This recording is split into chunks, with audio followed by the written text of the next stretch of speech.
వీక్షకులకు స్వాగతం. నమస్కారం. తిరుమల లడ్డూ విషయంలో మహాపాపం చేసిన జగన్ రెడ్డి ముఠ నందిని డైరీకి ఆర్డర్ ఇవ్వకుండా ఇందాపూర్ డైరీకి ఆర్డర్ ఇచ్చిందంటూ ఆ ఇందాపూర్ డైరీ హెరిటేజ్కి అనుబంధ సంస్థ అన్నట్టు అక్రమాలకు కేర్ ఆఫ్ అడ్రస్ అయిన బోమన కరుణాకర్ రెడ్డి ప్రెస్ మీట్ పెట్టి మాట్లాడటం, అలాగే వాళ్ళ సాక్షి డిబేట్లో కొమ్మినేని శ్రీనివాసరావు డిబేట్ పెట్టి మరి మాట్లాడటం దెయ్యాలు వేదాలు వల్లించినట్టు ఉన్నాయి. సహజంగానే నెయ్యి షార్టేజ్ వస్తున్న నేపథ్యంలో 4 డైరీలకి ఆర్డర్స్ ఇవ్వటం, సప్లయర్ని పెట్టుకోవటం ఏ సంస్థ అయినా చేసే పని. ఇండాపూర్ డైరీకి హెరిటేజ్ ఫుడ్కి ఎలాంటి సంబంధం లేదు. తాము బురద గుంటలో ఇరుక్కుపోయి ఆ బురదను ఎదుటి వాళ్ళ మీద చెల్లే ప్రయత్నంలో భాగంగా హెరిటేజ్ కూడా ఆ బురద అంటించే ప్రయత్నం చేస్తుంది జగన్ రెడ్డి దొంగల ముఠ. వాళ్ళ బురదల్లే ప్రయత్నాన్ని విశ్లేషించడానికి, వెడమర్చి చెప్పడానికి మనతో పాటు ఉన్నారు సీనియర్ జర్నలిస్ట్ డివి శ్రీనివాస్ గారు. వారిని అడిగి మరిన్ని విశేషాలు తెలుసుకుందాం. నమస్తే సార్. నమస్తే. ఇందాపూర్ డైరీకి హెరిటేజ్ ఫుడ్స్కి లింక్ పెడుతూ వాళ్ళ అసత ఆరోపణలు చేస్తున్నారు బోమన కరుణాకర్ రెడ్డి, కొమ్మినేని శ్రీనివాసరావు లాంటి వాళ్ళు. ఏ సంస్థ అయినా సబ్స్టాండర్డ్గా సప్లైస్ని పెట్టుకుంటారు. టీటీడీ ఒకవేళ ఇస్తే ఇందాపూర్ డైరీకి ఆర్డర్ ఇస్తే ఇచ్చి ఉండొచ్చు, దానికి హెరిటేజ్కి లింకే ఉంటుంది సార్. ఎట్లా చూస్తారు, ఎట్లా విశ్లేషిస్తారు? వాళ్ళు చేసే ఆరోపణలు ఎట్లా విశ్లేషిస్తారు? అంటే వాళ్ళ పరిస్థితి చూస్తే జాలేస్తుంది అనాలా, లేకపోతే మనకన్నా జాలేస్తుంది కానీ జనానికి మాత్రం జాలేయట్లా. నిండా వాళ్ళు కూరుకుపోయారు. ఏది నెయ్యిలో కూరుకుపోవటం కాదు, రసాయనాల్లో కూరుకుపోయారు, లప్సాలో కూరుకుపోయారు. ఒక రకంగా చెప్పాలంటే టాయిలెట్లు క్లీన్ చేసేటటువంటి లప్సాలో 8 ట్యాంకులో కూరుకుపోయారు. ఒక రకంగా సెప్టిక్ ట్యాంకులో కూరుకుపోయిన వాళ్ళు ఆ బురదని, ఆ అశుద్ధాన్ని ఇతరులపై వేయాలన్న వాళ్ళ యొక్క చూస్తే అంటే బోమన కరుణాకర్ రెడ్డి అదే మాట్లాడతాడు. ఏది నందినికి ఇచ్చినటువంటి ఆ కాంట్రాక్టు ఇందాపూర్కి ఎలా మారుస్తారు అంటాడు. లేదు, గతంలో ఇందాపూర్ డైరీకి 300కే ఇచ్చారు, ఇప్పుడు 600కి ఎట్లా ఇస్తారు అంటారు. దానిపైన వీళ్ళ పట్టుకుని ఏదో ఆధారాలతో మాట్లాడుతున్నట్టు పేపర్లు చూపించి మరీ ఆ చర్చలు డిబేట్లు పెడుతున్నారు.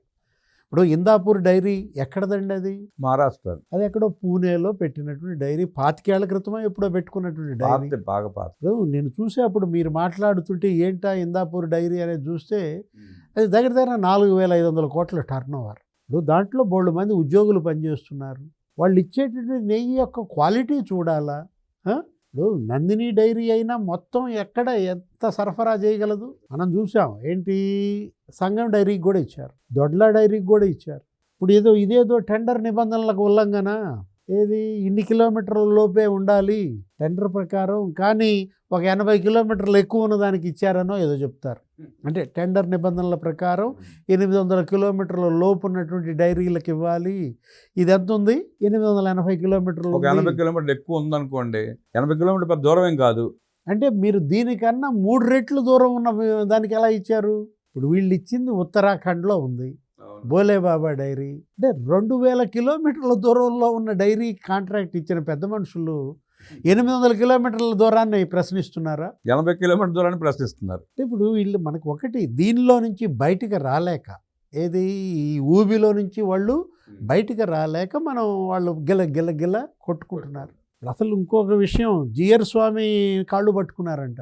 అందుకే అసలు మొన్న ఆయన మాట్లాడాడుగా. ఇప్పుడు చిన్నజీయర్ స్వామి తాజాగా నిన్న రాత్రి సుబ్బారెడ్డి భార్య స్వర్ణ మేడం రోజా వెంట పెట్టుకుని తీసుకెళ్ళి కాళ్ళ మీద పడిపోయారు కాపాడమని. ఇప్పుడు చిన్నజీయర్ స్వామి అయినా ఆయన కూడా ఏంటి, అసలు ఇప్పుడు ఒకటి పాపులు కాళ్ళు పట్టుకోవడం సహజం. ఇప్పుడు తనేదో మాట్లాడుతుంటే నేనేదో వీడియో చూశాను ఇందాక, రామబ్రహ్మం గారు చిన్నజీయర్ స్వామి వీళ్ళతో ఏం మాట్లాడుతున్నాడు, సీఎం పదవి చాలా హుందామైన పదవి, బాధ్యతగా ఉండాలి అని ఆయన ఏదో చెప్తుంటే, అంటే అంతకుముందు ఏం మాట్లాడాడో తెలియదు, అక్కడి నుంచి బిగినైంది ఆ వీడియో.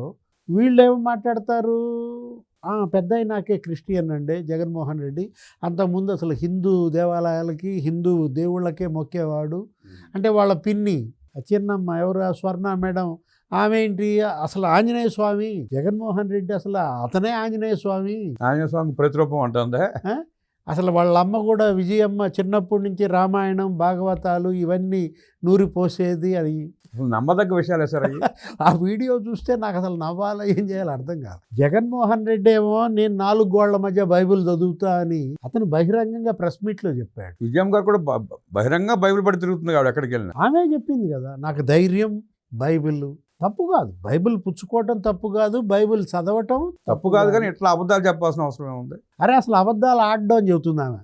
ఎవరు స్వర్ణ మేడం జిఆర్ స్వామితో అసలు అబద్ధం అనేది ఆడండి, అసలు తప్పు అనేది చేయడండి అని విజయం చెప్తారు. గారు కూడా ఒక పుస్తకంలో తన ఆత్మకథ రాసిన పుస్తకంలో చెప్పింది, అమ్మ అబద్ధం అంటే ఏంటి అని అడిగాడు జగన్మోహన్ రెడ్డి వెళ్ళి విజయమ్మని. ఈ ఆంజనేయ స్వామి ఎవరు ఇప్పుడు దాకా జగన్మోహన్ రెడ్డిని జీసస్ అని కొలుస్తున్నారు. ఏది క్రిస్టియన్స్ అంతా కూడా ఆయన ఏదో ప్రభు బిడ్డ, ఆ ప్రభు బిడ్డ ఇవాళ ఆపదలో ఉన్నాడు, అతనికి ఓట్లు వేయాలని పాపం క్రిస్టియన్స్ అంతా అనుకుంటున్నారు. మేనత్తో పక్క ప్రచారం చేస్తాను వేమల్లమ్మ, లేకపోతే వాళ్ళ బ్రదర్ అనిల్ కుమారు, లేకపోతే షర్మిల మత బోధకులు కదా. క్రీస్తు పాటలు, వాళ్ళు నోరు తెరిస్తే బోధనలు మాటలు వాళ్ళే వేయించారు జగన్మోహన్ రెడ్డికి పాస్టర్ కింద అని చెప్పి ఇచ్చి. అరే ఇప్పుడు ఆ క్రిస్టియన్ ఓట్లు కూడా జడకూడదామనా? అంటే గుళ్ళోకి వెళ్ళి ప్రసాదం కూడా తీసుకోవడానికి ఇష్టపడని జగన్మోహన్ రెడ్డి భారతిరెడ్ల గురించి ఇవాళ సుబ్బారెడ్డి గారి భార్య అలా మాట్లాడిందంటే మన చిన్నజీయర్ స్వామి కన్నా ఉండాలి కదండి, ఆయన చూస్తూనే ఉంటాడుగా. ఇప్పుడు ఆయన జిఆర్ స్వామి గారి మీద ఇప్పుడు వాళ్ళందరూ వేళ్ళు చూపబడుతున్నాయంటే పెద్ద జిఎం గారు ఉత్తరం రాశారు ముఖ్యమంత్రి చంద్రబాబుకి. వాళ్ళ స్వామీజీలంతా భగ్గుమంటున్నారు, నిప్పులు గురిపిస్తున్నారు. అసలు శ్రీనివాసానంద సరస్వతి అయితే అసలు భూమన కరుణాకర్ రెడ్డి అసలు మామూలుగా ఫైర్ అవటల్లా. ఇప్పుడు ఆయన ఎవరు ఉన్నారు, యతిరాజ పీఠాధిపతి కర్ణాటక మెల్కోటే. మొన్న చిన్నజీయర్ స్వామి మొన్నే ప్రస్తావన తీసుకొచ్చాడండి, శైవులు వైష్ణవులు అంట, దాన్ని ఈ డైవర్ట్ చేసే ప్రయత్నం చేశాడు మొన్నే. ఇవాళ కూడా అదే డైవర్షన్లో. ఏది ఇప్పుడు ఆయన ఏదో నిన్న మోపిదేవులో ఉన్నాడంట. మోపిదేవులో నేను ఈరోజు పేపర్లో చూశాను, ఏంటి కెమికల్స్తో భూమిని ఛిద్రం చేస్తున్నారు, రసాయనాలు వాడి భూమి చిక్కి శల్యం అవుతోంది అని ఆయన ఏదో సుఫల యాత్ర రైతుల పాదయాత్రలో ఉన్నాడు. ఒకవైపేమో అవును, ఇప్పుడు అదేదో సుఫల యాత్ర అని చెప్పి ఆయన పాదయాత్ర మోపిదేవి దగ్గర 7 గ్రామాలు 8 కిలోమీటర్లు ఏదో తిరిగినట్టుగా నేను చదివాను. రసాయనాలతో భూమి ఛిద్రం దేవుడెరుగు స్వామీజీ. ఇప్పుడు రసాయనాలతో స్వామినే ఛిద్రం చేశారు. దాని గురించి పల్లెత్తు ఒక మాట మాట్లాడాలి ఎక్కడ. రసాయనాలతో కోట్ల మంది భక్తుల పొట్టలు ఛిద్రం చేస్తున్నారు. ఏది ఆ లప్సాతో. ఇవాళ సెప్టిక్ ట్యాంకులో కూరుకుపోయి ఉన్నటువంటి ఇప్పుడు ఈ భూమన కరుణాకర్ రెడ్డి, సుబ్బారెడ్డి, జగన్మోహన్ రెడ్డి వీళ్ళని బయటేద్దాం అనుకుంటున్నారా జిఆర్ స్వామి? లేనిపోయింది, ఆయన కూడా పడిపోతాడు సెప్టిక్ ట్యాంకులో. పడిపోయాడు, మొన్నే పడిపోయాడు. అంటే ఇది ఏంటంటే ఇవాళ కలిసేటప్పుడు కూడా వాళ్ళు ఏది చెప్పుకున్నా స్వామీజీగా ఆయన వాళ్ళ బాధలు ఆలకించవచ్చు, వాళ్ళ మాట చెప్పచ్చు, నీతులు లేకపోతే ధర్మం. కానీ ఇక్కడ యతిరాజ జిఎం గారు స్వామి నిన్న అసలు ప్రధానికి లేఖ రాశాడు, ఏది సీఎంకి లేఖ రాశాడు. నెయ్యి అనేది శుద్ధి చేసే గుణం ఉండేది, ఇవాళ పిల్లలకి పెట్టినా లేకపోతే ముసలాళ్ళకి పెట్టినా అదేంటి రక్తశుద్ధికి వాడుతుంటాం. స్వామివారికి నివేదనలకు వాడినా, నైవేద్యాల్లో ప్రసాదాల్లో కలిపినా అది శుద్ధి చేస్తుంది. కాబట్టి విగ్రహాలపైన అభిషేకం కూడా నెయ్యితో చేస్తుంటామంటూ అట్లా శుద్ధి చేసే గుణం ఉన్న నెయ్యిని అశుద్ధంలో ముంచారు కదా అని వాళ్ళు వాపోతున్నారు, ఆవేదన చెందుతున్నారు, కన్నీళ్లు పెట్టుకుంటున్నారండి.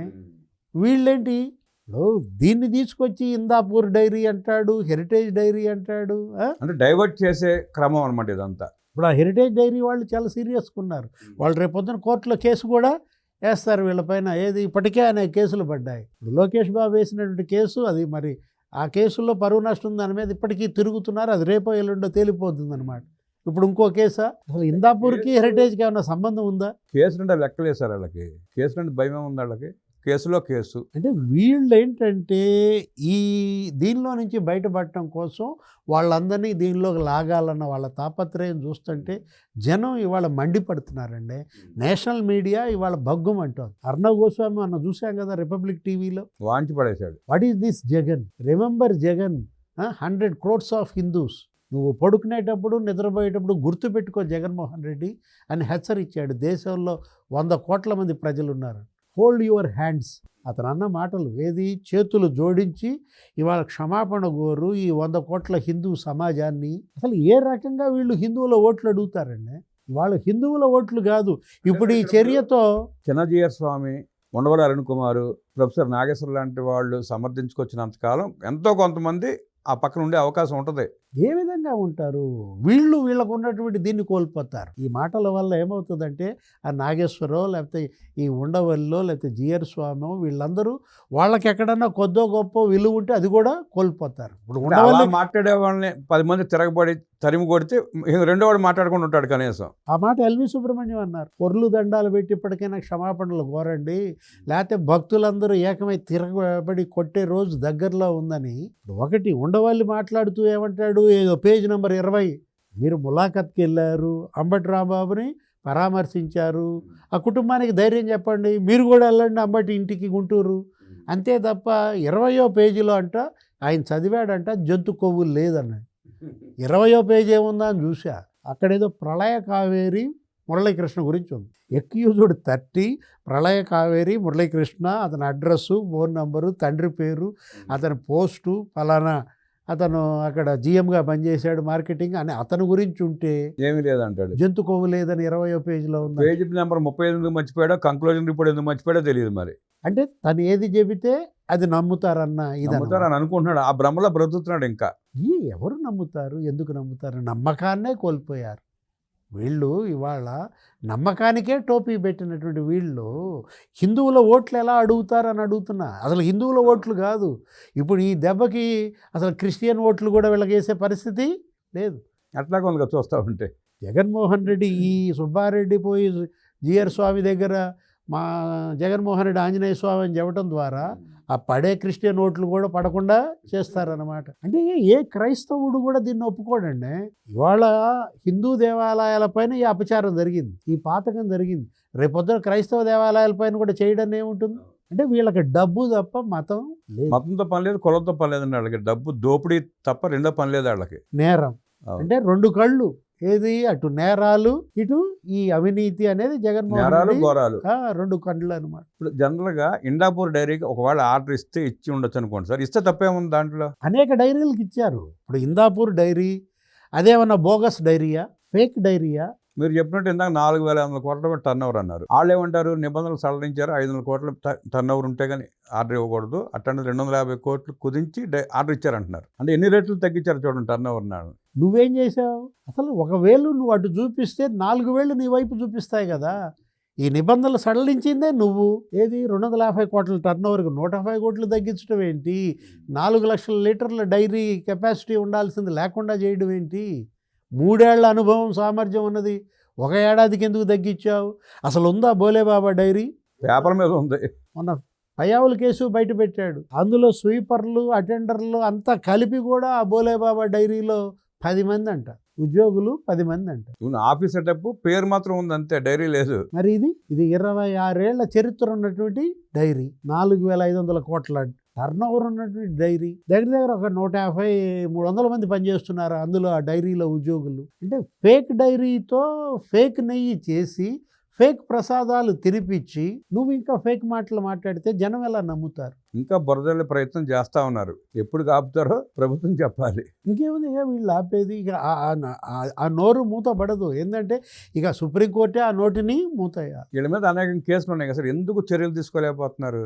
అంటే ఒకటి ఇక్కడ ఏది న్యాయ వ్యవస్థలో ఉన్నటువంటి ఆ లొసుగులు, ఆ లోపాలను ఆధారంగా చేసుకుని తన దగ్గర ఉన్నటువంటి ఈ అవినీతి సంపద, ఈ డబ్బు కట్టలు వెదజల్లి ఇవాళ 13 ఏళ్లుగా అతను బెయిల్ పైన తిరుగుతున్నాడు. ఇప్పుడు 136 డిశ్చార్జ్ పిటిషన్లు ఒక నిందితుడు వేస్తారండి. 13 ఏళ్లుగా ఒక నిందితుడు బెయిల్పై ఉంటాడండి. అంటే దీనికి ఎవరు సమాధానం చెప్పాలి? సుప్రీంకోర్టు సమాధానం చెప్తుందా? రాష్ట్రపతి సమాధానం చెప్పాలా? భారత న్యాయ వ్యవస్థ డొల్లతనం ఇక్కడ కనపడుతుంది. మొన్న ఇండియన్ పీనల్ కోడ్ మార్చిన మన ప్రభుత్వం జగన్మోహన్ రెడ్డి దృష్టిలో ఉంచుకుని సెక్షన్ కొన్ని మారిస్తే పోయేదేమో. బిఎన్ఎస్గా మార్చారు కదా. భారత న్యాయ సంహిత అని తీసుకొచ్చారు, ఏది బిఎన్ఎస్. ఏ చట్టాలు ఇవాళ ఇప్పుడు అనేక శాసనాలు చేశారు. అసలు సుప్రీంకోర్టు చీఫ్ జస్టిసే ఆర్డర్ ఇచ్చారు, ఏడాదిలో ప్రజాప్రతినిధుల కేసులు మరి సత్వరం తేల్చాలి, శరవేగంగా ప్రత్యేక కోర్టులు పెట్టండి. అరే ఇప్పటికి 8 మంది జడ్జీలు మారారు. జగన్మోహన్ రెడ్డి సిబిఐ, మళ్ళీ అదే సుప్రీంకోర్టుకి వీళ్ళు వెళ్తే బెయిల్ వస్తాయని తాత్కాలిక విరామాలు కూడా దొరుకుతాయి వాళ్ళకి. ఇప్పుడు ఇవాళ సుప్రీంకోర్టు ఫైర్ అయింది. కేసిరెడ్డి రాజు బెయిల్ పిటిషన్ మీద వాదనలు చేస్తుంటే అతనే దానికి ఆర్కిటెక్ట్ అని చెప్పింది. మద్యం కుంభకోణం ఇవాళ మొత్తం ఆర్కిటెక్ట్ రాజ్ కసిరెడ్డి అయితే అతనికి బెయిల్ ఎలా ఇస్తాం?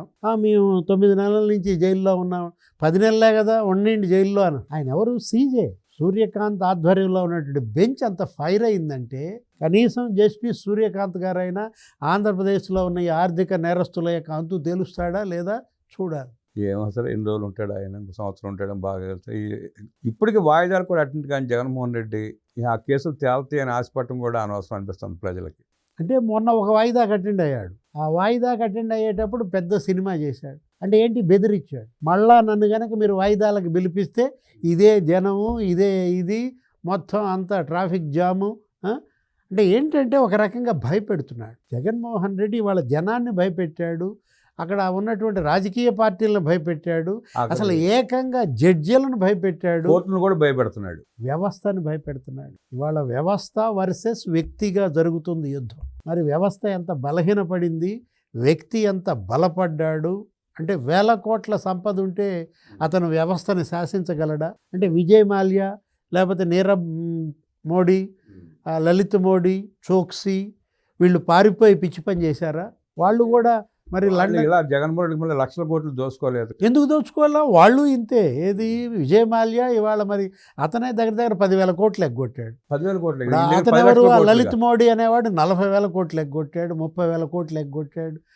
నీరవ్ మోడీ అనేవాడు శుభ్రంగా వాళ్ళు కూడా నీరవ్ కాంగ్రెస్ లేకపోతే మాల్యా కాంగ్రెస్ అని పెట్టేసుకుని పార్టీలు పెట్టేసేసుకుని ఆ డబ్బుతో జనం ఓట్లు కొని ఆ పండే మరి బ్రహ్మాండంగా గెలిచేసి కర్ణాటక చీఫ్ మినిస్టర్ అయ్యేవాడు ఎవరు? విజయ్ మాల్యా.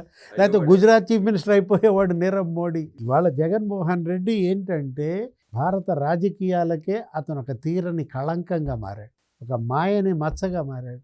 ఒక రాజకీయ పార్టీ పెట్టాలంటే ఎలాంటి వ్యక్తులు రాజకీయ పార్టీలు పెట్టాలి, ఎటువంటి వ్యక్తులు రాజకీయ పార్టీ పెట్టడానికి అనర్హులు అని ఒక ఈసీ ఇవాళ దాని యొక్క సవరణలు చేసుకోవాలి.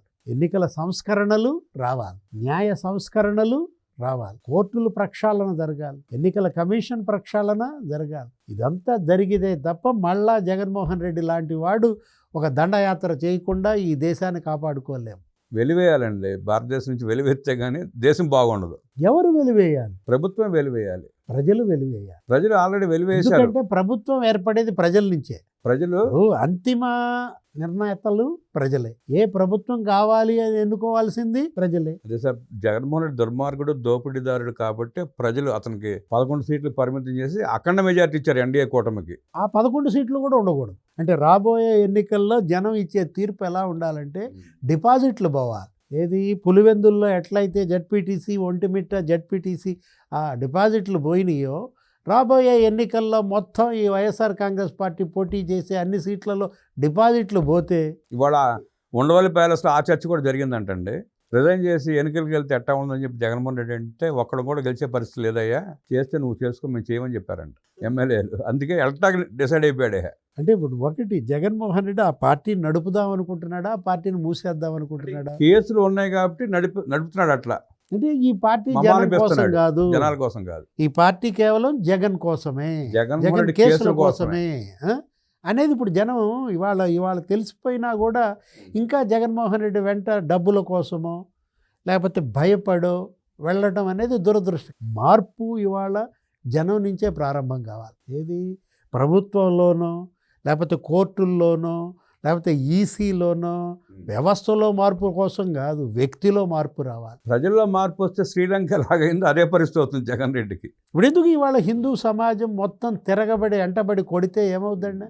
భక్తులందరూ తిరగబడి కొడితే ఆ రోజు మనం చూసాం జగన్మోహన్ రెడ్డి తిరుపతి వస్తున్నాడు అని తెలియగానే మొత్తం స్వామీజీలంతా తిరుపతి వెళ్ళారు. ఎక్కడికి వస్తాడు జగన్మోహన్ రెడ్డిని నిలదీశారు. ఆమె ఎవరో ఒక ఆమె మాధవీలత అసలు రైల్లో బయలుదేరింది ఏంటి, భజన చేసుకుంటూ ఇక్కడ బీజేపీ నాయకురాలు. మరి అట్లాంటి వాళ్ళని మరి ఏదో కోసి కారం పెడతామనో ఏదో అన్నట్టున్నారు. ఆడేవాడి పేరు నాని అనుకుంటా. ఇప్పుడు ఎవరికి కోసి కారం పెట్టాలి? మొత్తం హిందువులంతా కూడా కోసి కారం పెట్టే రోజు దగ్గరలో ఉంది. ఏది ఆ పార్టీకిను ఆ నాయకులకి. ఇప్పుడు మీరు మాధవీలతకో లేకపోతే పవన్ కళ్యాణ్కో మీరు కోసి కారం పెట్టడం కాదు, మీ అందరికి కోసి పెడతారు, జనమే వీళ్ళకి కోసి కారం పెడతారు. ఆ రోజు దగ్గరికి వచ్చినాయండి. మహాప్రసాదంలో కెమికల్స్ కలిపి ఆ కేసులో అడ్డంగా ఇరుక్కుని సెప్టిక్ ట్యాంకులో కూరుకుపోయిన బొమ్మన కరుణాకర్ రెడ్డి, జగన్మోహన్ రెడ్డి, సాక్షి మీడియా లాంటి వాళ్ళు హెరిటేజ్ మీద చల్లే బురదనే ఆ ప్రయత్నాన్ని విరమించుకోకపోతే, ఆపకపోతే కఠినంగా శిక్షింపబడతారంటూ విశ్లేషించిన డివి గారికి ధన్యవాదాలు తెలియజేస్తూ నమస్కారం.